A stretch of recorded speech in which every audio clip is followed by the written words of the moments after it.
Hey guys, BT Delta 101, and this is today is my little video recap of Living Legends and my opinions on it and how everything went and whether I recommend people going or not.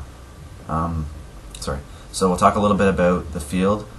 The field is pretty big. It's kind of a bunch of fields, little mini fields mixed into one, and they obviously use the whole field for the event, and it turned out really well. There's a speedball field, a hyperball field, two kind of towns. There's an actual legit town called Bedlam, and then there's the Ruins, which is kind of like a broken town, obviously, which is why it's called the Ruins. And then there's tons of trees and tons of woodland areas that you can fight in, so it's pretty fun.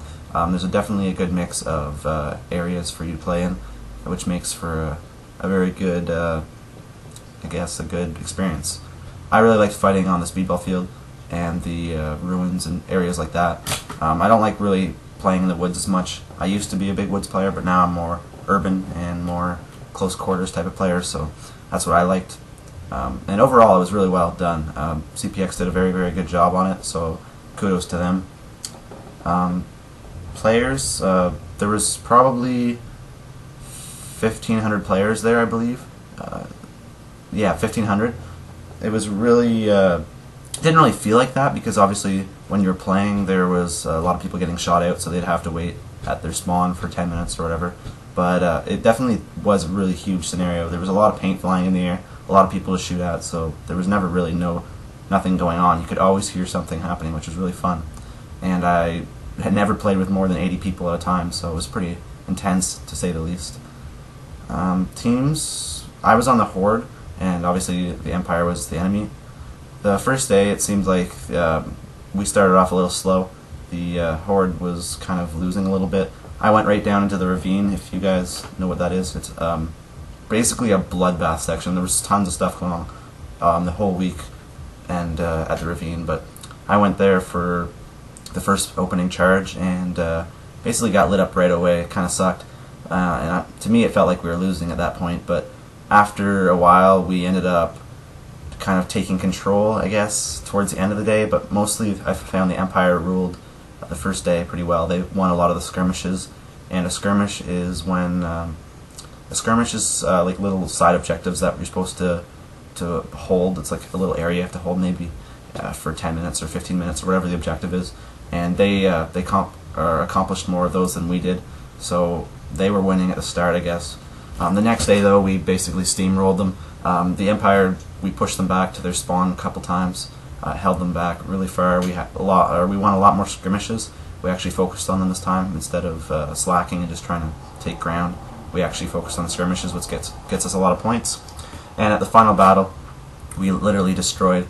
I'll post a picture of what it looked like on our side, and on their side there was literally like 3 or 4 bodies there. We had 30 or 40 people on the hill, so we kind of just did really well, which helped us win there. It was pretty sweet. So yeah, it was fun being on the Horde. The Empire, screw it. The Horde's awesome. It's pretty sweet.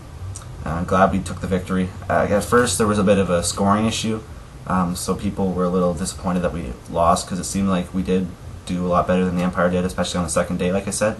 But they recounted, realized they made a mistake, and corrected their issue and gave the victory to the rightful winners, so it was pretty cool. And there were some neat things there, some neat ideas they had, like tanks. There was lots of launchers too. We had one guy on our side who had probably 50 rockets on him. He was devastating the enemy, blowing down buildings or whatever. It was pretty cool. Metadon launchers, I'm actually thinking about picking one of those up someday, but they're always made in limited quantities, so it's kind of hard sometimes to pick one up when there's only 40 made and there's already 40 people wanting them. But maybe someday, or our team will pick one up. I was rolling with the Citrus Connection. If you guys don't know who they are, check them out on Facebook. Like the page. I have a jersey there. I'll do it in a different video showing off what it looks like. And we also have Team Anode Vanguard Demons, and I'll make a video on that eventually. But yeah, tanks were pretty neat. They had there's actually these war veterans who had custom-made wheelchairs, sort of. They had tank treads on the bottom of their wheelchair, and they had Pitman markers or whatever mounted onto their wheelchair. It was pretty cool. It was nice to honor them, and those were sort of like tanks, I guess. But there was actually one or two tanks maybe at the event. I didn't see it too much, but it was still pretty scary when you could hear it like firing off pretty fast. Another neat thing at Living Legends was the Rippers. The idea of it was really cool, but when it actually went and played out, it didn't go as planned, I guess. The Rippers were kind of doing things that pissed a lot of people off, like inserting in behind lines and barrel tagging us when we obviously didn't know they were playing.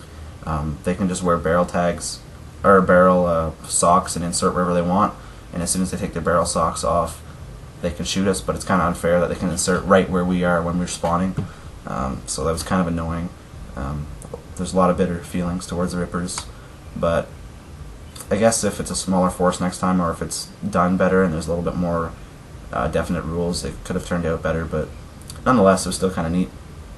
The venues at Living Legends wasn't as big as I expected, actually. Like, there was obviously the big name people like Empire, Die, no Planet Eclipse, which was surprising, but there was people like Custom Products, Trade My Gun, there's no MacDiv.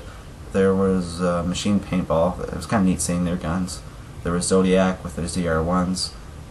Tons of other people. I can't really remember them all, but there was a lot. Just not as many as I expected, and not as many products. But Die had a really, really big tent there, and it was kind of neat also seeing the pro players play in between our matches.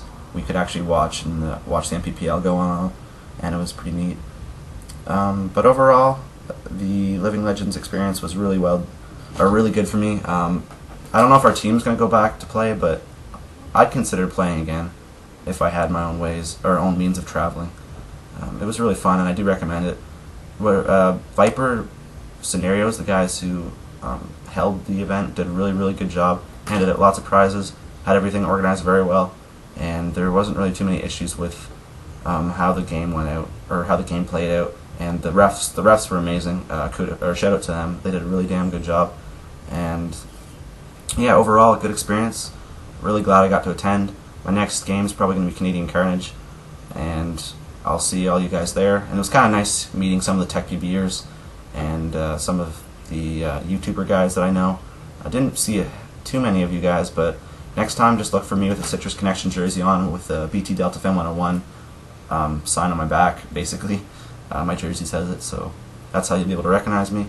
But yeah, stay tuned for more videos, guys, and that's my little recap on Living Legends and my opinion of it.